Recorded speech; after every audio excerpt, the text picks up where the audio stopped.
Boston College should have been kicking off on Monday, but instead there is no bowl game. And now, where do the Eagles go? All of this and more on today's Locked On Boston College. You are Locked On Boston College, your daily podcast on the Boston College Eagles, part of the Locked On Podcast Network, your team every day.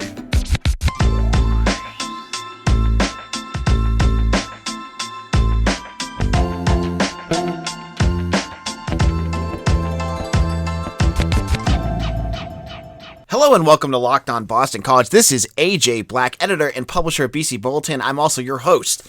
Today's show, we're going to look at where BC goes from here. We'll talk a little bit about that. Talk about some of the news and even more COVID cancellations. I know that's like the last thing you all want to talk about, but let's kind of rehash where we're at. So on Sunday, Boston College canceled the game, or the Military Bowl canceled the game because of an outbreak of COVID-19 within the Boston College football team. There was over 40 players out. Now, I want to clarify, that doesn't mean they all had COVID. You had players that had opted out. You had players that had got injured, whatever. So there was an outbreak, but they did not get to play. Now, again, I want to clarify. I just want to make sure that we all get the facts straight, right? Pete Thamel tweeted on Sunday that Boston College did not have enough any players in an entire position group. You know, could have been defensive backs, could have been offensive line. We don't know because Boston College is not going to reveal that. But the fact remains, if you don't have a whole group of players and they're going through COVID protocols that the conference set up, there's nothing Boston College could have done about this. Like, they had too many players out. They could not field the team. And as I said on yesterday's show, I do feel for ECU fans. They're not reacting in a very compassionate way, but that's what they're doing. But this is what it is. You know, the bowl season is now over for Boston College. I know some folks had asked me, what if they get cleared in a couple days? Could they, push off a bowl like the Fenway Bowl and do that at the end of the season, like at the end of the bowl season? Because there was a rule I saw out there that like you can move all the bowls up to I think January 10th. I don't think Boston College is going to do that. I think first of all, the one thing that Jeff Hafley has done consistently since he's been head coach is care about his players. Last year, remember, Boston College canceled they declined a bowl opportunity because Jeff Hafley knew what his players went through that whole year to keep themselves safe. They had 0 positive cases.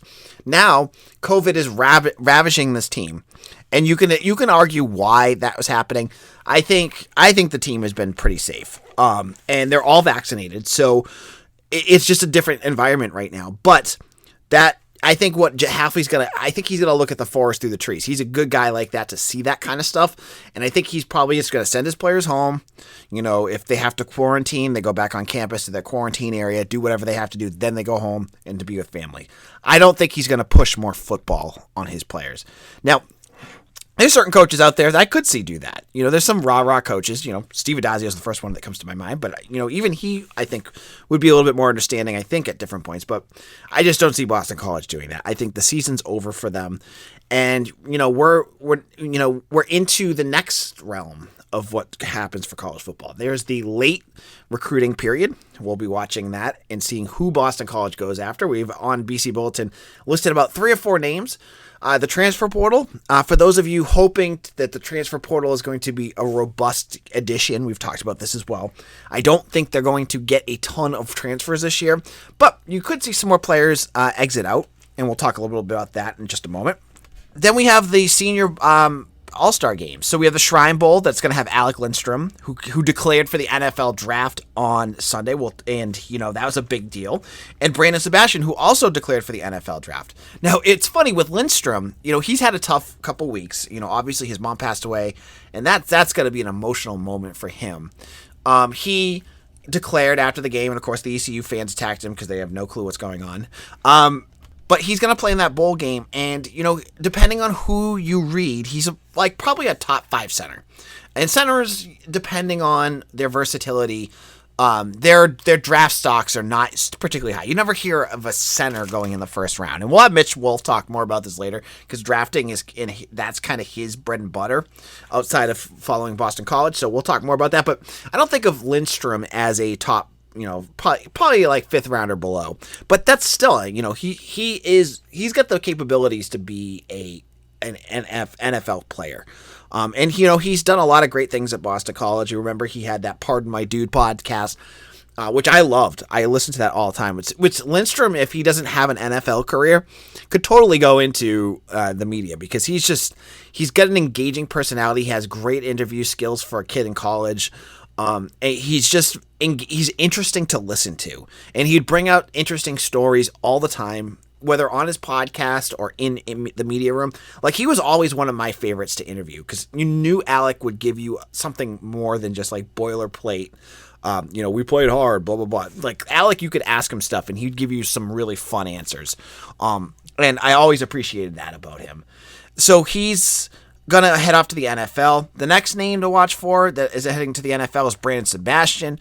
Again, both of these guys, Lindstrom and Sebastian, I forgot they even had extra eligibility. Lindstrom could have come back, which I thought, I was like, man, he's been here forever. But he had extra eligibility, but he's declaring. So is Sebastian. Sebastian, I think, had one more year too, but Sebastian, I don't think has anything left to prove. I think he's kind of topped out at what he is able to do. And just like Lindstrom, excellent guy. Loved talking to him too. I thought he had some great moments to talk about. I remember, obviously he had that big fumble recovery against Clemson last year. He had the interception in the end zone to steal the win against Mizzou. He was a big time player for Boston College. Again, I think he'll get drafted. He'll probably be a late third-day draft pick, but, he's going to take his chance at some point. I don't think sticking around would have improved his draft stock at all, and he's been at BC, I think, for 4 or 5 years, so it makes sense for him to go as well. And you always want to wish these guys well, because this is a big moment for them. They're getting out of the comfort zone of Boston College. They're heading to the NFL. We'll get to see how they do during the Combine, if they go to the Combine, or pro days at Boston College. Who knows how that's all going to go with the way that COVID is going right now. They may have to adjust that again. And of course, I forgot Zion Johnson. He's out of eligibility, so he's into the draft. He declared too, and I'm like, you have no eligibility left. You have to declare. He's going to be a first or second round draft pick. I think second round probably be a fair guess for Johnson. So you have basically all of your answers. For the players that are staying, you have Zay Flowers, Phil Dracovic, Josh DeBerry, all announced. Those are guys that could have gone. They decided to stay. And then the guys that are leaving, which was Alec Lindstrom, again, no surprise. Brandon Sebastian, no surprise. Zion Johnson, no surprise. And that's kind of where we're at with that phase of our coverage of BC football, because we'll see if any other players, I think everyone has made their decision.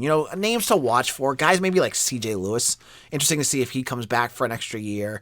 There's a few other names out there that may make a decision on what they're going to do. Marcus Valdez, I'm almost positive he's coming back, but there'll be some news that we'll have to kind of break as that goes along. But that's where we're at with BC football. In a moment, we're going to talk about BC basketball, which got even more bad news. It feels like it's just bad news all the time now for BC sports, and we'll get into all of that in just a moment. This is Locked On Boston College. AJ Black here. Now, if you have not done so already, go to our YouTube page. Now, we put up every episode on YouTube. It's the streaming audio for everything. We got a cool little graphic. All you have to do is hit subscribe. What I love about YouTube, especially like if you're at work, what you do is just hit that subscribe button. It'll give you a notification every time there's a new episode. And with YouTube, you could just, listen along at work. You can leave comments, building out some comment sections in the bottom where you can kind of talk to other BC fans about what we're talking about. Or, if you're just listening at work and you need to just kind of scroll between the two, it's easy to use. So go to youtube.com, search Locked On Boston College, and hit that subscribe button and start listening to our shows on the YouTube page. It does help us tremendously. So if you are interested, please do that. I think it would help. It's free too. It doesn't cost you anything. So you sign up for a free account on YouTube, usually with your Gmail account if you have Gmail. Boom, boom, boom. You are done. You subscribe. You get all our podcasts, and you're helping our show. So obviously, the big news has been about the bowl game. That got canceled because of COVID. Around the world, you saw the Tony the Tiger Sun Bowl get canceled. It's on hold right now as I'm saying this because Miami had to pull out. Washington State's trying to figure out what they're going to do. You had the Fenway Bowl for the second straight year has been canceled. Seemingly, Fenway Park will never have a bowl game because they just can't get healthy enough up here. So those three have already been adjusted along with the Military Bowl. But it's not just football that has been affected by the COVID-19 Omicron surge that's going on right now.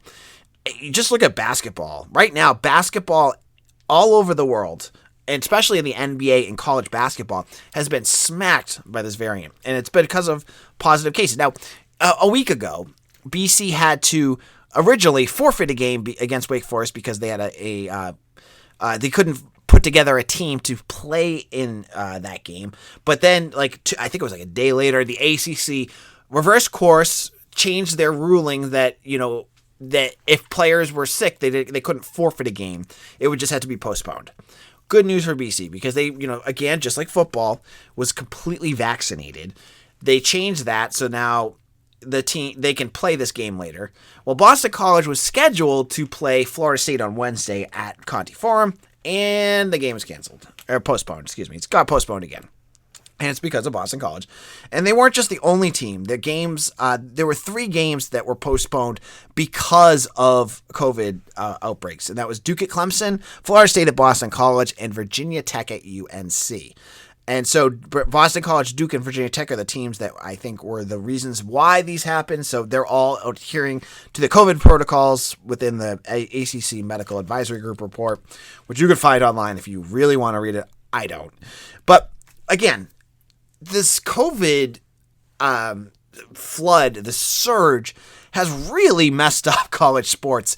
And what bugs me about it, and I said this with Mitch yesterday, is that there doesn't seem to be either any conference leadership to change things, and credit to Jim Phillips for fixing the protocols, but there's no national movement to change anything. And right now you have a ton of teams that are just getting hammered with the COVID stuff, and you have to look at it, and we don't know any of the data, like how many of them are symptomatic, how many are asymptomatic.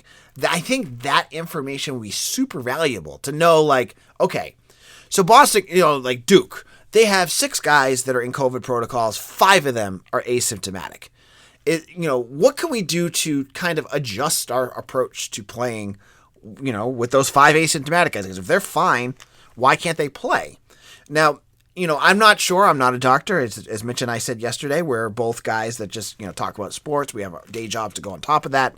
But what can the medical professionals talk about so that we can start to move ourselves towards a new norm? Because it seems like COVID's not going anywhere, right? It's like whether you're vaccinated or unvaccinated, this Omicron thing is just hitting everybody. And the vaccinated people are mostly asymptomatic or very, very light symptoms. At what point do we decide to say, okay, those guys, they can play, but, they have to be masked or socially distanced on the sideline. They need to be isolated in the locker rooms. Or is it too dangerous because of, on court, cross-contamination? I don't know. But it feels like we're hitting that crossroads where something has to change. Something is going to have to go in terms of the change in the policy that college sports has right now. The NFL has done it already, right? They've lowered the amount of time that people have to isolate or quarantine due to COVID-19 positive tests. And it's kind of helped, I think, what the on-field product. You watch the NFL right now, and it doesn't seem like you're watching a team and going, oh, they're missing 5 of their offensive linemen because of COVID. Now, they have some teams that have had that issues, but now that their new policy is in, it kind of limits it. You get the people that are stuck because they won't get vaccinated. Like Cole Beasley seems like he's going to be in COVID protocols for the remainder of the year. And you get some other guys that are getting in and out a lot quicker. Now, we don't have all the data yet. And I'm not going to get into the data about COVID. I'm just saying it seems to me that this is going to be a change. And Ross Dellinger of SI.com had an interesting quote that I think kind of leads me to believe that it should be coming soon. He talked to Dr. Jeremy Cowles, and I apologize for his name, and he's a member of the NCAA advisory group, who said, Jeremy Cowles said, conversations are being had. That's the hard part, truly understanding when somebody is no longer infectious. The CDC doesn't differentiate between a 70-year-old and a college athlete. That's some of the work that NCAA is trying to do. Can we say there is a standard of safety that may be shorter for a vaccinated college athlete than your average 70-year-old? And what they propose in the article is saying that basically because symptoms are subsiding because of Omicron in like 2 or 3 days, to really reduce that number. And that would really impact, I think, a lot of college sports, right? Because if like BC had an outbreak, but all of the symptomatic kids and asymptomatic was done in 2 or 3 days, you could wiggle some leeway to get that bowl game in. I don't know if it means just, delaying it 3 days, isolating and then get the team back on. You could do things like that. But because of the archaic rules around the NCAA and this 10-day, quarantine, it doesn't work right now. It's just, it's basically putting a sledgehammer to that. Now, playing the other side, we still don't know everything that's going on. And just like with everything, it's still like finding out on the seat of our pants. So, we don't, I guess there's some hesitation because it's COVID that you don't want to do that. But there's a lot of doctors that are starting to push the other way saying, look, this is just like a common cold. I saw it was like Troy's medical doctor said this. It's like a common cold. Are we going to continue to freak out just because the label COVID is part of it? So it's a nuanced conversation. It's not sledgehammer one way or the other. But you need leadership to be able to figure that out. And I have to say right now, I don't see a lot of it, and I feel like it's hurting athletes, it's hurting fan base, it's hurting the sport and the programs in general. So hopefully we get some of that soon. But for now, BC basketball is off until Saturday, where they play UNC. Who the heck knows if they'll even be ready to play that? And we got hockey, I guess. Welcome to BC Bulletin. We're a hockey blog. But in a moment, I'm going to chat with you just a little bit about, some of the roster stuff that's going on with BC football and moving into the offseason, just a few little news and notes that you may want to know. Thanks again for making Locked On Boston College your first listen every day. Make sure to check out the Ultimate College Football Playoff Preview 2021. Local experts' betting advice and draft analysis on every episode. The most comprehensive college football playoff preview begins its live now. Check it out wherever you get your podcasts. BetOnline has you covered this holiday season with more props, odds, and lines than ever before as college football continues its march through the college bowl season and the pro football playoffs begin. BetOnline remains your number one spot for all the sports action this season. Head to the website or use your mobile device to sign up today and receive your 50% welcome bonus on your first deposit. Just use our promo code LOCKEDON to receive that bonus. From basketball, football, NHL, boxing, and UFC, right to your favorite Vegas casino games, don't wait to take advantage of all the amazing offers available for the 21 season. BetOnline is the fastest and easiest way to bet on all your favorite sports, so don't wait to take advantage of all the new amazing offers available. BetOnline, where the game starts. Welcome back. This is Locked On Boston College. Hope you all have had a nice Christmas holiday season and enjoyed times with family and friends, and hopefully got to spend some time with those you love. Now, we talked about the basketball program with COVID. We talked about football program with COVID. Let's get away from COVID for a while because I am tired of talking about COVID, and I'm sure you are too. And let's look at some BC roster news, things that are just going on with the program, things you may want to know. Now, last week, I had posted on my Twitter account talking about old football players. So guys that have been part of the program, that have moved on. I love to look and see how they were doing. And as we know, Steve Addazio got fired from Colorado State. And when he went to Colorado State in 2020, a lot of BC transfers ended up with him, and which made a lot of sense, right? You had Cam Reddy, Matt Valachi, David Bailey, Elijah Johnson. You had a lot of different names that went out west to be with their former head coach. And now a bunch of players have already, now that Addazio is gone, they have re-entered the transfer portal. And those players were Cam Reddy, who was an offensive lineman who basically was never going to play at BC, was going out there to play with his coach. He is going to enter the portal. Elijah Johnson, who I swear has been in college football for 8 years now, because he transferred to he committed to Boston College, I want to say 2015, 2016. He had a year off with a medical red shirt. He has another year because of the COVID waiver, so he's like a 6th or 7th year player. He's going to try to find another transfer location. I loved him when he played at BC. I don't know how bad the injury was. It seemed like it lingered for like 2 or 3 years. So I'm not sure if that impacted his ability to play, but he's in the portal. And then Mike Siafani, a defensive lineman from Massachusetts who also transferred to Colorado State this year, is back in the portal again. So I feel for kids like Siafani, man. Like, can you imagine, like, you play at Boston College, you're at a home school, you're in there with Steve Addazio, you find that you got your program, right? He gets fired, they bring in a new head coach who basically tells you, you probably aren't going to be a fit in our program, why don't you try to find someplace else in the portal? You go out, you move away, all the way across the country to another program, on the other side. A year later, that same coach that you went to travel with is gone again. He got fired. You decide, I don't want to be in Colorado because I'm going to probably get another coach that doesn't want me. So he enters the portal again. Will he come back east? I mean, does he go to like UMass? Does he go to an FCS program like URI, UConn, UNH, something like that, one of those FCS schools? Or does he find another program closer to Colorado? But this poor kid's got more frequent flyer miles than probably I have my entire life. But so those are some BC players that are already in the portal again since Addazio left. Now, Boston College themselves had another portal player enter after the bowl. Now, I expected this to happen, right? Usually after a bowl game, is when you get a few of those players that are like, you know what, I'll stick around for the bowl, then I'm heading out afterwards. Because we've already had like 9 guys enter, with Hugh Davis, Joe Sparacio, Kobe White. You get a bunch that entered, but I had expected maybe a handful to enter right after the game. And, we had a few right after. We have had one so far. So far, so good. And that was Steven Ruiz. Steven Ruiz is a kicker. He's transferring again. He was from New Mexico State. So just like Siafani was going one way, Ruiz could be going the other way because he went out to New Mexico State, ended up at BC, really hasn't played all that much. You had Danny Longman doing most of the kicking, place kicking, and kickoffs, and you had Aaron Bumeri and Connor Lighton doing the place kicking.